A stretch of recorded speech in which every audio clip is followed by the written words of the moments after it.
Well, I apologize. I just realized my guided notes on here doesn't have what I need it to say, which is in the written notes, if you look, it mentions that complex or imaginary zeros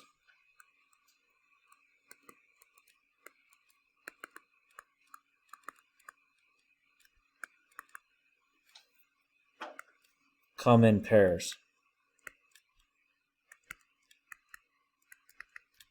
They come in conjugate pairs.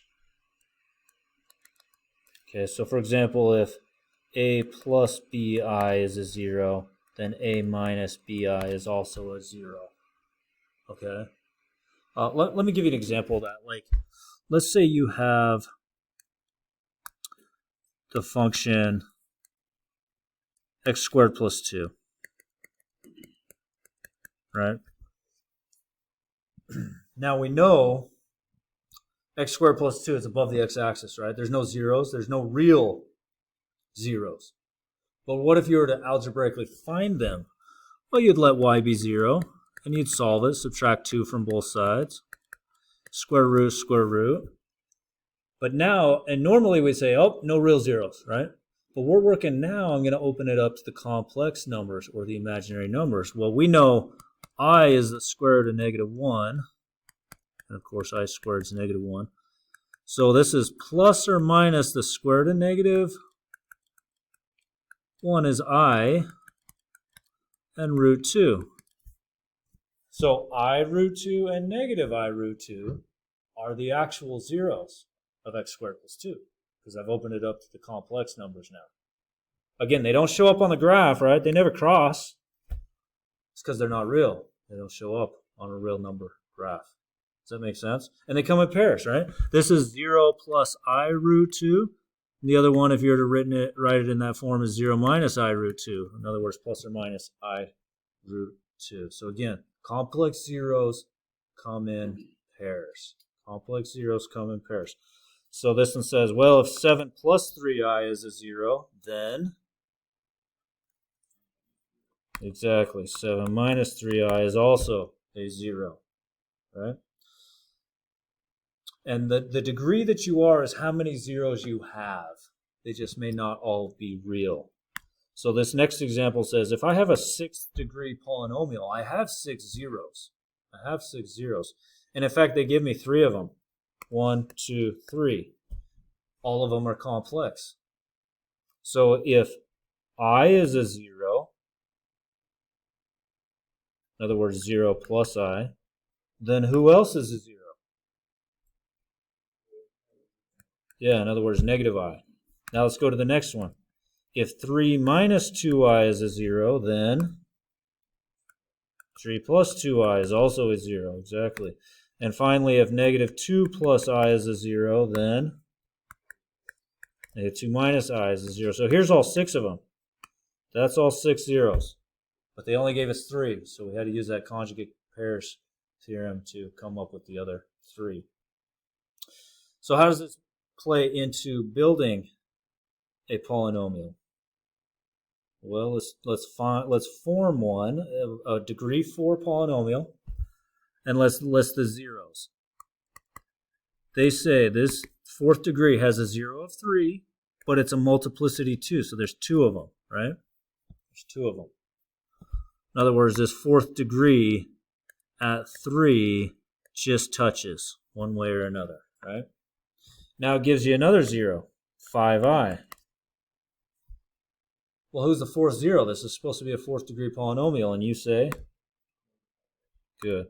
If 0 plus 5i is a 0, 0 minus 5i is a 0. And now we can build, from the zeros, we can build a 4th degree polynomial because we know that what the factors look like. F of x equals, I don't know what the leading coefficient is, but now I can go, well, 3 is a 0, so x minus 3 is a factor. 3 is a 0, x minus 3 is a factor. 5i is a 0, x minus 5i is a factor. Negative 5i is a 0, x minus negative 5i is a factor.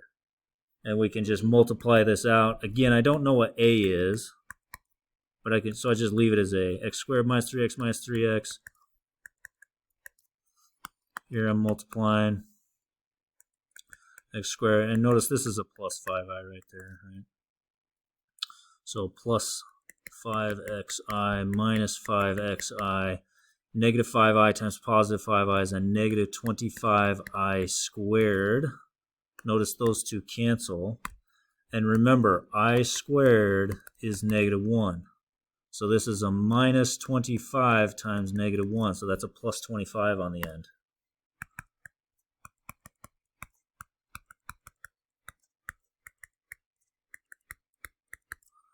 Now I'm going to take the x squared through.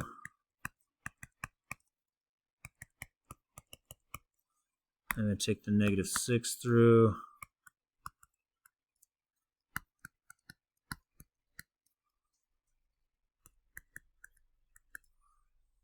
I'm going to take the 9 through.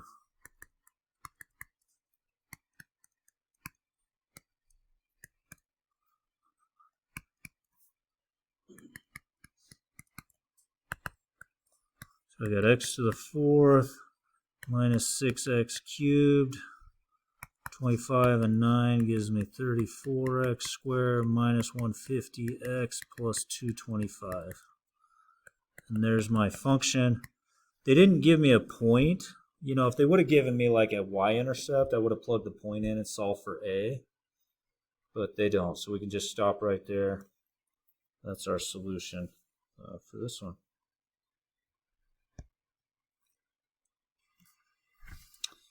All right, so this next one we've got, this one only gives us 1 0. Notice it's a third degree, and we're trying to find the other zeros. So here's our function.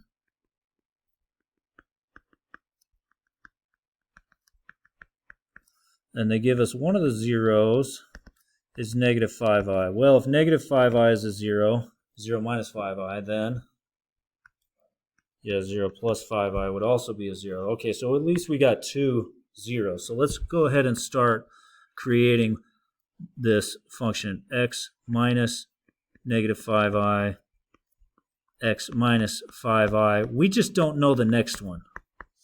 We don't know that third one, right? There's got to be 3 of these factors. But this will at least get us started. We have x plus 5i, we have x minus 5i, and then we have some who knows what factor right there. And I'm going to go ahead and distribute that.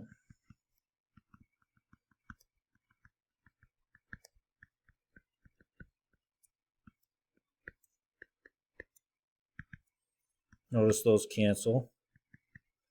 And I squared is negative 1.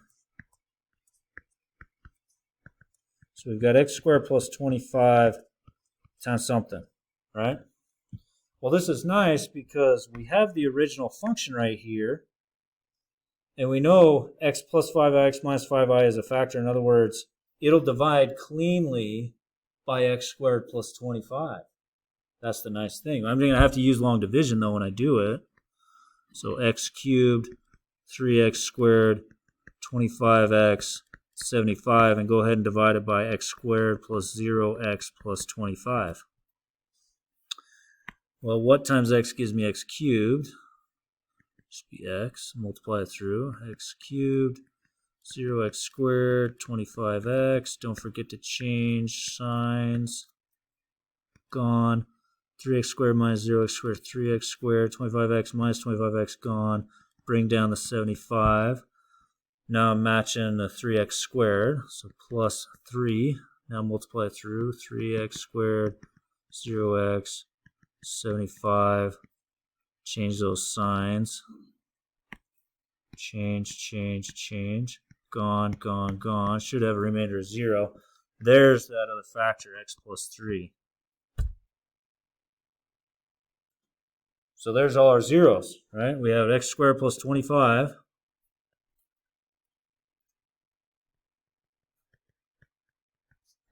X plus 3. Remember, the x squared plus 25 gave us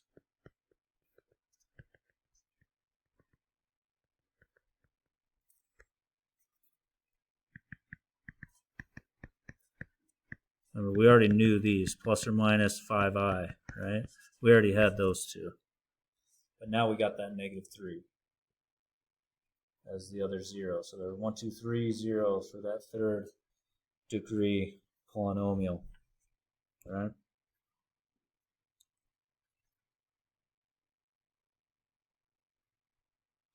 Now this one just gives you 1. It gives you a real 0. F of negative 5 equals 0, right? So this is saying it's a third degree. The only thing we know is it hits right here, right? So what are the other zeros?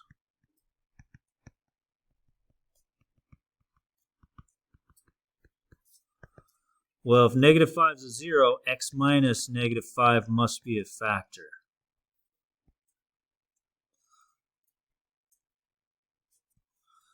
And so we say, well, negative 5 is a 0. Let's do this division. 1, 13, 57, 85. 1 times negative 5, 13 minus 5, 17 times 5 is negative 85, and sure enough, no remainder. So I'll go ahead and put that in, right? 1x, 1 degree less, squared, plus 8x, plus 17. Well, if you're looking at this, x squared plus 8x plus 17, it doesn't factor, right? We're trying to find all the zeros.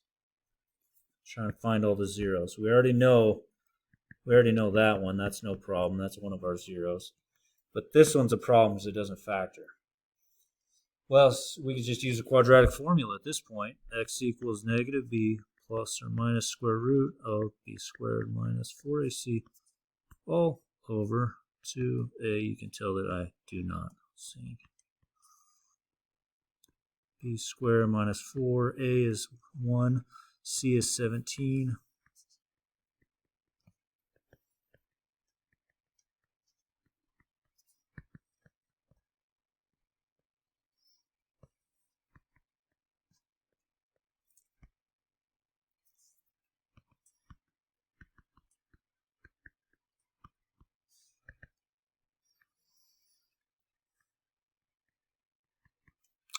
Square root of negative 4, so that's I plus or minus I root 2. Square root of 4, just, right? Square root of negative 4, that's negative 1 times 4. Square root of negative 1 is I. Square root of 4 is 2, right? Plus minus on that.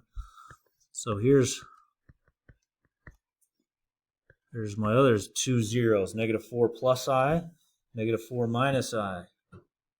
And of course the negative 5 up there that we already knew about. Those are our 3 zeros. So 2 of them were complex, right? 2 of them were imaginary. That's why they didn't show up on the graph. I don't know exactly what this looks like, but I do know it goes down to the left, up to the right, and it crosses through. And notice it doesn't show on the other 2, doesn't show, right? Because they're imaginary. That's why it's not showing it cross it again. Negative 4 minus I, negative 4 plus I. Well, this last one here is kind of interesting because it's quadratic in form. Quadratic in form. So if you notice, this will actually factors a 361 into 1 and 361. And now I can find my zeros from that. Because neither of those will factor further, but I can find my zeros by setting each of those equal to 0.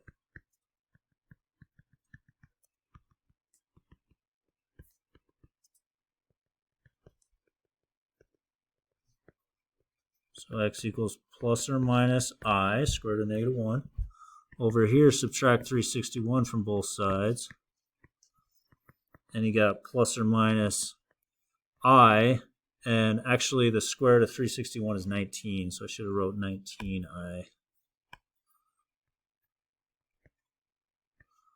1, 2, 3, 4. There's our 4 zeros. And you can also write this in factored form now. F of x equals x minus the first one, I, x minus negative I, x minus the next one, and x minus the last one.